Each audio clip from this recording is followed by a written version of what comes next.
ನಮಸ್ಕಾರ ಸ್ನೇಹಿತರೆ, ವಿಶ್ವವಾಣಿ ಟಿವಿ ಸ್ಪೆಷಲ್ನ ಈ ಒಂದು ವಿಶೇಷ ಸಿನಿಮಾ ಸೆಗ್ಮೆಂಟಿಗೆ ಸ್ವಾಗತ. ನಾನು ಸುಜಯ್ ರಾಜ್. ಸ್ನೇಹಿತರೆ, ನಮ್ಮ ಜೊತೆಗೆ ನಮ್ಮ ಬಿಗ್ ಬಾಸ್ ಖ್ಯಾತಿಯ ಸುದಿ ಅವರಿದ್ದಾರೆ. ಮಾತಾಡಿಸ್ತಾ ಹೋಗೋಣ. ಬಹಳ ದಿನಗಳ ನಂತರ ಮತ್ತೆ ಒಂದು ಪಬ್ಲಿಕ್ ಇವೆಂಟಲ್ಲಿ ನಮಗೆ ಸಿಕ್ಕಿದ್ದಾರೆ. ನಮಗಂತೂ ಸಿಕ್ಕಾಬಟ್ಟೆ ಬ್ಯುಸಿಯಾಗಿ ಸಿಕ್ಕೇ ಇರಲಿಲ್ಲ ಅವರು ಇಲ್ಲಿ ತನಕ.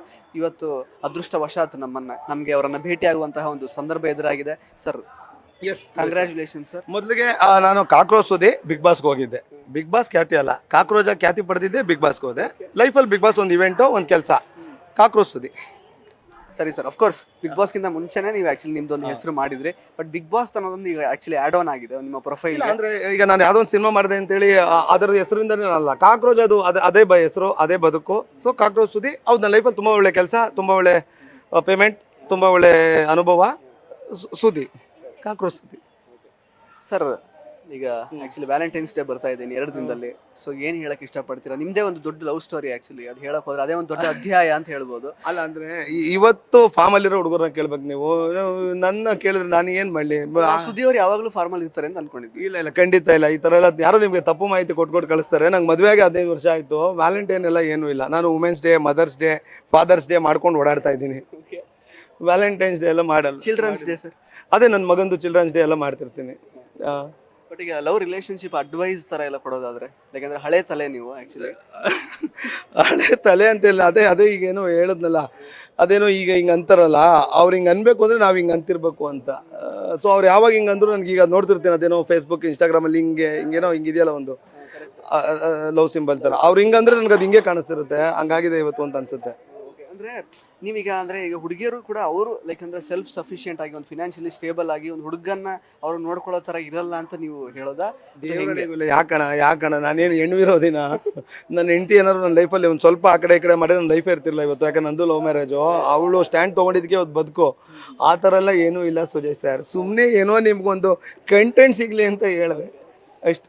ಯಾಕಂದ್ರೆ ಇವಾಗೆಲ್ಲ almost women are like they have become self independent. ಇವಾಗ ಸಿಕ್ಕಾಬಟ್ಟೆ ತುಂಬಾ ಇಂಡಿಪೆಂಡೆಂಟ್ ಆಗಿದ್ದಾರೆ. ಪರವಾಗಿಲ್ಲ, ಗಂಡು ಹುಡುಗ ಅವನು ಲೈಕ್ ಅಂದ್ರೆ ದುಡಿದೇ ಇದ್ರು ಪರವಾಗಿಲ್ಲ, ನಾವು ನೋಡ್ಕೊಳ್ತೀವಿ ಅನ್ನೋ ತರ ಮೈಂಡ್ ಸೆಟ್ ಅಲ್ಲಿ ಇದ್ದಾರೆ. ಸೊ ಅಂಥವ್ರು ಹುಡುಗಿರು ಸಿಕ್ಕಿದ್ರೆ ಒಬ್ಬ ಮನುಷ್ಯನ್ಗೆ ಎಷ್ಟು ಒಳ್ಳೇದು ಅಂತ.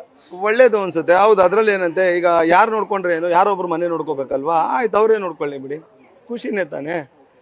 ಈಗ ನೀವು 1 ಲಕ್ಷ ಸಂಬಳ ತಂದು ನಿಮ್ಮ ಮಿಸ್ಸಸ್ 2 ಲಕ್ಷ ಸಂಬಳ ತಂದ್ರೆ ಒಳ್ಳೇದೇ ತಾನೆ. ದುಡಿಲಿ ಬಿಡಿ, ಖುಷಿ ಅಲ್ವಾ? ಸರ್, ಇನ್ನು ಬಿಗ್ ಬಾಸ್ ಇಂದ ಆಚೆ ಬಂದ್ಮೇಲೆ ಯಾವ ರೀತಿ ಲೈಫ್ ಅಂದ್ರೆ ಬದಲಾಗಿದೆ ಇನ್ ಟರ್ಮ್ಸ್ ಆಫ್ ಅಂದ್ರೆ ಆಫರ್ಸ್ ಅಥವಾ ಆಪರ್ಚುನಿಟೀಸ್? ಯಾವ ರೀತಿ ಬದಲಾಗಿದೆ? ಏನಾದ್ರು ನೆಗೆಟಿವ್ ಆಯ್ತಾ? ಅಲ್ಲಿ ಬೇರೆ ತರ ನೋಡಿ ನಿಮ್ಮನ್ನ, ಅಯ್ಯೋ ನಾವು ವಿಲನ್ ತರ ನೋಡಕ್ ಇಷ್ಟಪಡ್ತಾ ಇದ್ವಿ, ಹೊರಗಡೆ ಬಂದ್ಮೇಲೆ ಆ ತರ ಇಲ್ಲ ನೀವು ಅನ್ನೋ ತರ ಎಲ್ಲ ಮಾತುಗಳು ಬಂದಿದ್ಯಾ ಹೇಗೆ? ಇಲ್ಲ, ಈಗ ನನಗೆ ಒಂದು ಸಿನಿಮಾ ಥರನೇ ಬಿಗ್ ಬಾಸ್. ನಾನು ಅಲ್ಲಿ ಹೋಗಿದ್ದು ಅದೇ ಥರನೇ. ಒಂದು 50 ದಿನ ಡೇಟ್ ಕೊಟ್ಟಿದ್ದೆ ಅನ್ಕೊಳ್ಳಿ. ಈಗ ಒಂದು ಸಿನಿಮಾಗೆ 20 ದಿನ ಡೇಟ್ ಕೊಟ್ಟಂಗೆ 50 ದಿನ ಡೇಟ್ ಕೊಟ್ಟಿದ್ದೆ ಅನ್ಕೊಳ್ಳಿ. ನಾನು ಯಾವಾಗ ಸೂಪರ್ ಹಿಟ್ ಆಗ್ಬಿಡ್ತದೆ, ಯಾವಾಗ ನಾನು ಹಿಗ್ಗಿರೋದು ಆಂಕರ್ದಲ್ಲಿ ಮಾತಾಡಿದ್ದು ನೋಡಿದ್ದೀರಾ? ಯಾವುದೋ ಸೋತ್ಬಿಡ್ತು ಅಂತ ಹತ್ಕೊಂಡು ಕೂತಿರೋದು ನೋಡಿದ್ರೆ. ಹಂಗೆ ನಾನು ಯಾವುದೂ ತೊಗೊಳ್ಳೋದಿಲ್ಲ. ಅದೊಂದು ಯೂನಿಫಾರ್ಮ್ ಥರ. ನಾನೊಂದು ಸಿನಿಮಾ ಮಾಡ್ತೀನಿ ಅಂದರೆ ಅದೊಂದು ಯೂನಿಫಾರ್ಮ್ ಥರ. ಬೆಳಗ್ಗೆ ಹೋಗಿ ಹಾಕೋತೀನಿ, ಸಾಯಂಕಾಲ ಮುಗಿಸ್ತೀನಿ, ಅಲ್ಲಿ ಬಿಚ್ಚಿಟ್ಟು ಬರ್ತೀನಿ. ಯೂನಿಫಾರ್ಮ್ನೇ ಹಾಕೊಂಡು ಓಡಾಡಲ್ಲ ನಾನು. ಸುದ್ದಿ ಬೇರೆ, ಸುದ್ದಿ ಕಲರ್ ಡ್ರೆಸ್ಗಳು ಬೇರೆ ಇದೆ. ನಾನು ಒಂದು ಸಿನಿಮಾ ಮಾಡುವಾಗ ಅದೊಂದು ಯೂನಿಫಾರ್ಮ್, ಲೈಫ್ ಟುಡೇ ಮಾಡ್ತಿದ್ದೀನಿ, ಆ ಟೈಮಲ್ಲಿ ಆ ಕೆಲಸ ಮಾಡ್ತೀನಿ, ಆ ಯೂನಿಫಾರ್ಮ್ ಹಾಕೊತೀನಿ, ಮತ್ತು ಅಲ್ಲಿ ಬಿಚ್ತೀನಿ, ಮನೆಗೆ ಬರ್ತೀನಿ ಅಷ್ಟೇ. ಅಲ್ಲಿ ಕೆಲಸ ಮಾಡೋರ್ಗು ಆ ಯೂನಿಫಾರ್ಮ್ ಹಾಕಿದ್ದೆ, ಅದು ಬಿಚ್ಚದೆ ಬಂದೆ ಅಷ್ಟೇ. ಸರ್, ಇನ್ನು ವಿನ್ನರ್ ಗಿಲ್ಲಿ ಅವ್ರ ಬಗ್ಗೆ ಆಫ್ಕೋರ್ಸ್ ನೀವು ತುಂಬಾ ಪಾಸಿಟಿವ್ ಆಗಿ ಯಾವಾಗಲೂ ಮಾತಾಡಿದ್ದೀರಾ. And at the same time ಈಗ ಅವರಿಗೆ ಈ ಒಂದು ಬಿಗ್ ಬಾಸ್ ಸೀಸನ್ ವಿನ್ನರ್ಗೆ ಸಿಕ್ಕಿರುವಂತಹ ಒಂದು ಪ್ರಶಂಸೆ ಅಥವಾ ರೀಚ್ ಆಗಿರ್ಬೋದು, ಇದುವರೆಗೂ ಯಾರಿಗೂ ಸಿಕ್ಕಿರ್ಲಿಲ್ಲ. ಸೊ ಏನ್ ಹೇಳಕ್ ಇಷ್ಟಪಡ್ತೀರಾ ಅದ್ರ ಬಗ್ಗೆ? ನೀವು ನೋಡಿರೋ ಪ್ರಕಾರ ಅವ್ರಿಗೆ ಸಿಗ್ತಾ ಇರುವಂತಹ ಒಂದು ರೆಕಗ್ನಿಷನ್ ಬಗ್ಗೆ ಎಲ್ಲ ಎಂಜಾಯ್ ಮಾಡು ಅಂತೀನಿ. ಯಾಮಾರಿ ಅಲ್ಲಿ ಈ ಥರ ಮೈಕಿಟ್ಟಾಗಿ ಯಾಮಾರು ಮಾತಾಡಬೇಡ, ಅಮ್ಮಕ್ ಬಿಡ್ತಾರೆ ಅಂತ ಹೇಳ್ತೀನಿ. ಇದು ನನಗೆ ಟಾಂಟ್ ಕೊಡ್ತಿರೋದ ಹೇಗೆ? ದೇವರಣೆಗೂ ಇಲ್ಲ, ಅವನಿಗೆ ನಾನು ಹೇಳ್ತಿರೋದು. ಅವ್ನು ಸೀನಿಯರ್ ಆಗಿ ನಾನು ಎರಡನ್ನೂ ಬದುಕಲ್ಲಿ ನೋಡಿದ್ದೀನಿ. ಮೇ ಬಿ ಪಾಪ ಅವ್ನಿಗೆ ಇಷ್ಟು ದಿನ ಇಷ್ಟೊಂದು ಮೈಕ್ ಇಡೋ ಥರದ್ದು ಯಾವುದು ಪಾಪ ಜೀವನದಲ್ಲಿ ಆಗಿರಲಿಲ್ಲ. ಇಟ್ಟಿರ್ತಾನೆ, ನಾನು ಇಲ್ಲ ಅಂತ ಹೇಳ್ತಿಲ್ಲ. ಈಗ ಆಗಿದೆ, ತುಂಬ ಎಚ್ಚರದಿಂದ ಇರು ಗೆಳೆಯ ಅಂತ ಹೇಳ್ತೀನಿ. ಈಗ ದೊಡ್ಡ ಮನೆ ಹಬ್ಬ ಆಯ್ತು ಮೊನ್ನೆ. ಆಕ್ಚುಲಿ ನೀವು ಕೂಡ ನಾವು ನಿಮ್ಮನ್ನ ರಕ್ಷಿತಾ ಅವ್ರ ಬ್ಲಾಗ್ ಅಲ್ಲಿ ಸ್ವಲ್ಪ ನೋಡಿದ್ವಿ. ಅಂದ್ರೆ ಔಟ್ ಫೋಕಸ್ ಅಲ್ಲಿ ಸ್ವಲ್ಪ ಆಚೆ ಈಚೆ ಎಲ್ಲ ಓಡಾಡ್ತಾ ಇದ್ದಿದ್ದು ಅದೆಲ್ಲ. ಸೊ ಹೆಂಗಿತ್ತು ಓವರ್ ಆಲ್ ಎಕ್ಸ್ಪೀರಿಯನ್ಸ್? ಈಗ ನಾಡಿದ್ದು ಟೆಲಿಕಾಸ್ಟ್ ಆಗುತ್ತೆ, ಹೆಂಗಿತ್ತು ದೊಡ್ಡ ಮನೆ ಹಬ್ಬ? ಏನಿಲ್ಲ, ಅದನ್ನು ಮುಗಿಸ್ಕೊಡ್ಬೇಕಿತ್ತು. ನಾನು ಅಗ್ರಿಮೆಂಟಲ್ಲಿ ಸೈನ್ ಮಾಡಿದ್ದೆ. ಬಿಗ್ ಬಾಸಿಂದ ಆಚೆ ಬಂದಮೇಲೂ ಒಂದು ಇವೆಂಟ್ಗೆ ಬರಲೇಬೇಕು ಅನ್ನೋ ಥರದ್ದು ಇತ್ತು. ಹೋದೆ, ಅದನ್ನು ಮುಗಿಸ್ಕೊಟ್ಟು ಬಂದೆ. ಈಗ ನೋಡಿ ಇಲ್ಲಿಗೂ ಬಂದಿದ್ದೀನಿ. ಇದೂ ನಾನು ಅವ್ರಿಗೆ ಅದೊಂದು ಋಣ ತೀರಿಸ್ದಂಗೆ ಅಲ್ವಾ. ನಮ್ಮ ಪಾಪ ಅವ್ರು ಸಂಬಳ ಕೊಟ್ಟಿರ್ತಾರೆ, ಪಾತ್ರ ಕೊಟ್ಟಿರ್ತಾರೆ, ಪೋಷಿಸಿರ್ತಾರೆ. ಅವ್ರದ್ದೇನೋ ಪ್ರಮೋಷನ್ ಅನ್ನುವಾಗ ನಾವು ಬರಬೇಕಲ್ವಾ. ಹಂಗೆ ಹೋಗಿದ್ದೆ, ಅದನ್ನು ಮಾಡಿ ಬಂದೆ. ಇಲ್ಲಿಗೆ ಬಂದಿದ್ದೀನಿ, ಇದನ್ನು ಮಾಡೋಗ್ತೀನಿ. ಅಂದ್ರೆ ನೀವು ಎಷ್ಟು ಮಿಸ್ ಮಾಡಿದ್ರಿ ಬಿಗ್ ಬಾಸ್ ಮನೆನ? ಪ್ಲಸ್ ಕಂಟೆಸ್ಟೆಂಟ್ಸ್ ಎಲ್ಲ ಒಟ್ಟಿಗೆ ಸಿಕ್ಕಿದ್ರಲ್ಲ, ಆ ಒಂದು ಸಿಚುವೇಶನ್ ಹೆಂಗಿತ್ತು? ಹೆಂಗ್ ಫೀಲ್ ಮಾಡಿದ್ರಿ? ಎಷ್ಟು ಎಂಜಾಯ್ ಮಾಡಿದ್ರಿ ಅಂತ? ಇಲ್ಲ ಹಂಗೇನು ಇಲ್ಲ, ನಾನು ದಿನಕ್ಕೊಂದು ಸಿನಿಮಾ ಮಾಡ್ತಿರ್ತೀನಿ. ಆ ಸಿನಿಮಾ ಮಾಡುವಾಗ 10 ದಿನ ಅವ್ರ ಜೊತೆ ಇದ್ದಾಗ ಅಲ್ಲಿ ತುಂಬಾ ಖುಷಿಯಾಗಿರ್ತೀನಿ. 11ನೇ ದಿನ ಇನ್ನೊಂದು ಸಿನಿಮಾಗೆ ಹೋಗ್ತೀನಿ, ಅಲ್ಲಿ ಸಂಬಂಧ ಎತ್ಕೊಂಡು ಅಲ್ಲಿಗೆ ಹೋಗೋದೇ ಇಲ್ಲ ನಾನು. ಯಾಕಂದ್ರೆ ನಂಗೆ ಗೊತ್ತಾದ 10 ದಿನ ಆದಮೇಲೆ ನಾನು ಬೇರೆಯವ್ರ ಜೊತೆ ಕೆಲಸ ಮಾಡ್ತೀನಿ ಅಂತ. ಸೊ ಹಂಗೆ ಮಾಡ್ಕೊಂಡು ಬಂದಿದ್ದೀನಿ. ಹಂಗೆ ಒಂದು 100 ಸಿನಿಮಾ ದಾಟಿದ್ದೀನಿ. ಅದರಲ್ಲಿ ಒಂದು 50 ದಿನ ಅವ್ರ ಜೊತೆ ಕೆಲಸ ಮಾಡಿದೆ, ಅಲ್ಲಿಂದ ಆಚೆ ಬಂದೆ. ಓಕೆ, ಇನ್ನು ಅಶ್ವಿನಿ ಮತ್ತೆ ಚೈತ್ರ ಅವ್ರದ್ದು ಸ್ವಲ್ಪ ವಾಗ್ಯುದ್ಧ ಎಲ್ಲ ನಡೀತಾ ಇದೆ ಸೋಷಿಯಲ್ ಮೀಡಿಯಾದಲ್ಲಿ, ನಿಮ್ ಗಮನಕ್ಕೂ ಬಂದಿರಬಹುದು. ಅದ್ರ ಬಗ್ಗೆ ಏನು ಹೇಳಕ್ ಇಷ್ಟಪಡ್ತಾರೆ? ಬಿಕಾಸ್ ಆಗ ಹೋಗಿರೋ ಘಟನೆಗಳು ಈಗ ಮತ್ತೆ ಅವರಿಬ್ಬರು ಕೆಸರ ಚಾಟ ಎಲ್ಲ ಮಾಡ್ಕೊಳ್ತಾ ಇದ್ದಾರೆ ಸೋಷಿಯಲ್ ಮೀಡಿಯಾದಲ್ಲಿ. ಏನ್ ಹೇಳಕ್ ಇಷ್ಟಪಡ್ತೀರಾ? ಈ ಸಮ್ಮರಲ್ಲೂ ಕೆಸರು ಸಿಗ್ತಾ ಇದೆ ಎರ್ಚಕ್ಕೆ, ಎಲ್ಲ ಡ್ರೈ ಆಗ್ಬಿಟ್ಟಿದೆ. ಗೊತ್ತಿಲ್ಲ ನನಗೆ, ನಾನು ಇರುವಾಗ್ರಿಗೂ ಚೈತ್ರ ಅವ್ರು ಬಂದಿರಲಿಲ್ಲ. ನಾನು ಬಂದ್ಮೇಲೆ ಆಗಿರ್ಬೇಕು, ನಂಗೆ ಮೇ ಬಿ ಅದೇನು ಗೊತ್ತಿಲ್ಲ. ನನ್ಗೆ ಇವತ್ತು ಸಿಗ್ತಾರೆ. ಯಾವುದೋ ಜಾನ್ವಿ ಮ್ಯಾಮ್ದು ಒಂದು ಫಂಕ್ಷನ್ ಇದೆ, ಪಾಪ ತುಂಬ ಬರೋಕ್ಕೆ ಹೇಳಿದ್ದಾರೆ. ಅವ್ರದ್ದೊಂದು ಸಿನಿಮಾದ ಯಾವುದೋ ಟೀಸರು ಟ್ರೈಲರ್ದು ಲಾಂಚ್ ಇದೆ ಇವತ್ತು GT ಮಾಲಲ್ಲಿ. ಮೇ ಬಿ ನೀವು ಬರ್ತೀರಾ ಅನ್ಸುತ್ತೆ. ಅಲ್ಲಿ ಸಿಗ್ತಾರೆ, ಕೇಳಿ ನೋಡ್ತೀನಿ ಏನು ಹಿಂಗೆ ಎರ್ಚ್ಕೊತಾ ಇದ್ದೀರಂತೆ ಅಂತ ಕೇಳಿ ನೋಡ್ತೀನಿ.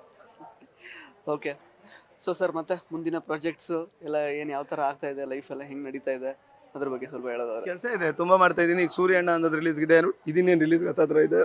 ಮುಂದೆ ಅಷ್ಟು ಸಿನಿಮಾಗಳಿದೆ, ಕೆಲಸ ಮಾಡ್ತೀನಿ. ಇದೆ ಅದು ನನ್ಗೆ ಮರ್ತೋಗುತ್ತೆ, ಫೋಟೋ ತೆಗೆದುಕೊಂಡಿದ್ದೀನಿ, ಮಾಡ್ತಾ ಇದ್ದೀನಿ. ಈಗ ಅದೇ life today breakup song release ಆಗಿದೆ, ನಿಮ್ಗೆ ಎಷ್ಟು ರಿಲೇಟ್ ಆಯ್ತು ಅಂತ? ಬಿಕಾಸ್ ನೀವು ಒಂದೇ ಲವ್ ಮಾಡಿದ್ದು ಅಂತ ನೀವು ಮೀಡಿಯಾದಲ್ಲೆಲ್ಲ ಹೇಳಿರೋದು, ಅದಕ್ಕಿಂತ ಮುಂಚೆ ಯಾವುದು ಬೇರೆ ಲವ್ ಇರಲಿಲ್ಲ. ಯಾಕಾಗಲ್ಲ ಎಲ್ಲರ ಮೇಲೂ ಲವ್ ಆಗುತ್ತೆ. ಯಾಕೆ ಲವ್ ಆಗಲ್ಲ? ನಂಗೆ ಒಬ್ಬ ಟೀಚರ್ ಇದ್ರು ಚಿಕ್ಕ ವಯಸ್ಸಲ್ಲಿ, ನಂಗೆ ತುಂಬ ಇಷ್ಟ ಅವ್ರು, ತುಂಬ ಲವ್ ಅವ್ರು ಅಂದರೆ. ಅವರು ನನ್ನ ಮಗನ ಥರ ನೋಡ್ಕೊತಿದ್ರು, ಪ್ರೀತಿಸ್ತಿದ್ರು. ಆ ಥರದ್ದು ಎಷ್ಟೊಂದು ಥರದ್ದು ಲವ್ಗಳಿದೆ, ಆಗಿದೆ. ಅದರಲ್ಲಿ ಇದೊಂದು ಇಲ್ಲ, ಆದರೆ ಒಳ್ಳೆ ಮದುವೆ ಆಗಬೇಕು ಅಂತ ಅನಿಸ್ತು, ಆ ಒಳ್ಳೆ ಮದುವೆ ಆದೆ. ನಾವು ರೊಮ್ಯಾಂಟಿಕ್ ಲವ್ ತರ ಒಂದೇ ಆಗಿರೋದು ಜೀವನದಲ್ಲಿ. ನೀವು ಯಾರು ಆ ಥರ ರೊಮ್ಯಾಂಟಿಕ್ ಪಾರ್ಕಲ್ಲೆಲ್ಲ ಹೋಗಿ ಹಾಡು ಹೇಳಿದ್ದೀರಾ? ನೀವು ಲವ್ ಮಾಡಿರ್ತೀರಲ್ವ? ಆ ಥರ ಹಾಡೆಲ್ಲ ಸಿನಿಮಾಲ್ ಮಾತ್ರ, ಜೀವನದಲ್ಲಿ ಹಾಡೆಲ್ಲ ಬರಲ್ಲ. ಆ್ಯಕ್ಷನ್ ಬ್ಲಾಕ್ಗಳು ಮಾತ್ರ ಇರುತ್ತೆ ಅಷ್ಟೇ. ಸಾಂಗು ರೊಮ್ಯಾನ್ಸ್ ಬ್ಲಾಕ್ ಎಲ್ಲ ಕಾಣೋ ಥರ ಇರೋದಿಲ್ಲ. ಅದೇ ಒಂದೇ ಲೈಫಲ್ಲಿ ಒಂದೇ ರೊಮ್ಯಾಂಟಿಕ್ ಒಂದು ಲವ್ ನೋಡಿರೋದು. ಅದೇ ಲೈಫಲ್ಲಿ ಒಂದು ಲವ್ ಮಾಡಿ ಒಂದು ಅವಳು ಮದುವೆ ಆಗಿದ್ದೀನಿ.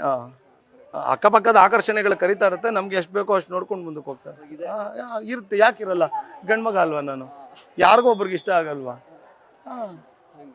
ಸರ್ ಓಕೆ, ಇನ್ನು ರಿಷಾ ಅವ್ರದ್ದು ಸ್ವಲ್ಪ ಅದು ಇಶ್ಯೂ ಆಗಿತ್ತಲ್ಲ, ಅದೀಗ ಸಾಲ್ವ್ ಆಯ್ತಾ?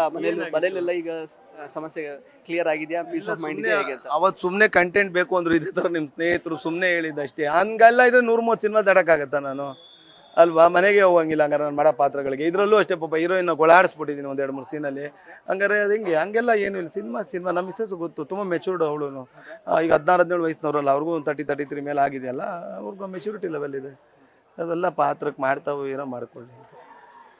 ಸರ್ ಈಗ ಹೊಸದಾಗಿ ಲವಲ್ ಬೀಳ್ಬೇಕು ಅಂತ ಅನ್ಕೊಳ್ತಾ ಇರೋ ಹುಡುಗರಿಗೆ ಮತ್ತೆ ಜೆನ್ಸಿ ಕಿಡ್ಸ್ಗಳಿಗೆ ಏನು ರಿಲೇಶನ್ಶಿಪ್ ಅಡ್ವೈಸ್ ಕೊಡ್ತಾರೆ ಸುದಿ ಅವರು?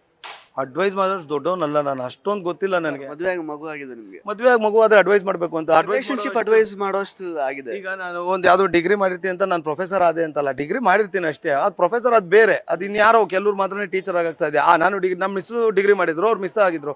ನಾನು ಡಿಗ್ರಿ ಮಾಡಿದ್ರೆ ನಾನು ಟೀಚರ್ ಆಗಕ್ಕಾಗತ್ತಾ? ಅಡ್ವೈಸ್ ಮಾಡೋಷ್ಟು ದೊಡ್ಡವನಲ್ಲ ಅನ್ಸುತ್ತೆ ನಾನು. ಅದು ಗೊತ್ತಿಲ್ಲ ನನಗೆ, ನೋಡ್ಕೊಂಡು ಮಾಡ್ರಿ ಲವ್ನ ಅಂತ ಹೇಳ್ಬೇಕಷ್ಟೇ. ತುಂಬಾ ವ್ಯಾಖ್ಯಾನಗಳು ಬದಲಾಗಿದೆ ಆಕ್ಚುಲಿ. ಸಿಚುವೇಶನ್ಶಿಪ್, ಹುಕ್ಅಪ್ಸ್ ಮತ್ತೆ ಬೇರೆ ಬೇರೆ ತರ, ಅಂದ್ರೆ ಫ್ಲರ್ಟೇಷನ್ಶಿಪ್, ಆ ತರ ಬೇರೆ ಬೇರೆ ಹೆಸರುಗಳು ಬಂದಿದೆ ಈಗ ರಿಲೇಶನ್ಶಿಪ್ಗೆ. ಅಂದ್ರೆ ತುಂಬಾ ಶಾರ್ಟ್ ಲೀವ್ಡ್ ಆ ತರದ್ದೆಲ್ಲ. ಸೊ ಅಂದ್ರೆ ಯಾವ ತರ ಇರಬೇಕು, ಅಂದ್ರೆ ಒಂದು ರಿಯಲ್ ಲವ್ ಅಂದ್ರೆ ಹೆಂಗ್ ಮಾಡ್ಬೇಕು, ಆಕ್ಚುಲಿ ಯಾವ್ದ್ರ ಹಿಂದೆ ಬೀಳ್ಬೇಕು ಅಂತ ಆ ತರದೊಂದು ಅಡ್ವೈಸ್ ಕೊಡೋದಾದ್ರೆ? ಗೊತ್ತಿಲ್ಲ ನನಗೆ, ಇವತ್ತಿಂದಲ್ಲ ಅಷ್ಟು ಗೊತ್ತಿಲ್ಲ. ಆಗ ನಾವು ಬ್ಲಡ್ಡಲ್ಲೆಲ್ಲ ಲೆಟ್ರ್ ಬರೀತಿದ್ವಲ್ಲ, ಆ ಲವ್ ಗೊತ್ತು. ಈಗ ಬೆಡ್ಡಲ್ಲೆಲ್ಲ ಬರೀದು ನನಗೆ ಗೊತ್ತಿಲ್ಲ, ಅಷ್ಟು ನಂಗೆ ಗೊತ್ತಿಲ್ಲ, ಐಡಿಯಾ ಇಲ್ಲ. ಎಸ್ ಸರ್, ಇದರಿಂದಾನೇ ಗೊತ್ತಾಗ್ತಾ ಇದೆ ಎಷ್ಟು ಮುಗ್ಧರು ನಮ್ಮ ಕಾಕ್ರೋಚ್ ಸುದಿ ಅವರು ಅಂತ. ಸರ್ ಆಯ್ತಲ್ಲ ಇವಾಗಾದ್ರೂ. ಒಳ್ಳೇದಾಗಲಿ ಸರ್, ಆಲ್ ದ ಬೆಸ್ಟ್ ನಿಮ್ಮ ಮುಂದಿನ ಜೀವನಕ್ಕೆ, ಮುಂದಿನ ಪ್ರಾಜೆಕ್ಟ್ಸ್ಗಳಿಗೆ ಒಳ್ಳೇದಾಗಲಿ. ಎಲ್ಲ ಸಿಗಾಕೋತಾ ಇರಬೇಕು, ನಿಮ್ಮ ಹತ್ರ ಲಾಕ್ ಆಯ್ತಾ ಇರಬೇಕು. ಸೊ ಸ್ನೇಹಿತರೆ, ಇದಾಗಿತ್ತು ಕಾಕ್ರೋಚ್ ಸುದಿ ಅವರ ಮಾತುಗಳು. ಮತ್ತೆ ಭೇಟಿ ಆಗ್ತಾ ಇರೋಣ. ಧನ್ಯವಾದ. ಇಂಟ್ರೆಸ್ಟಿಂಗ್ ಮತ್ತು ಇನ್ಫಾರ್ಮೇಟಿವ್ ವಿಡಿಯೋಗಳನ್ನ ಮಿಸ್ ಮಾಡ್ಕೋಬೇಡಿ. ಈಗಲೇ ಸಬ್ಸ್ಕ್ರೈಬ್ ಮಾಡಿ.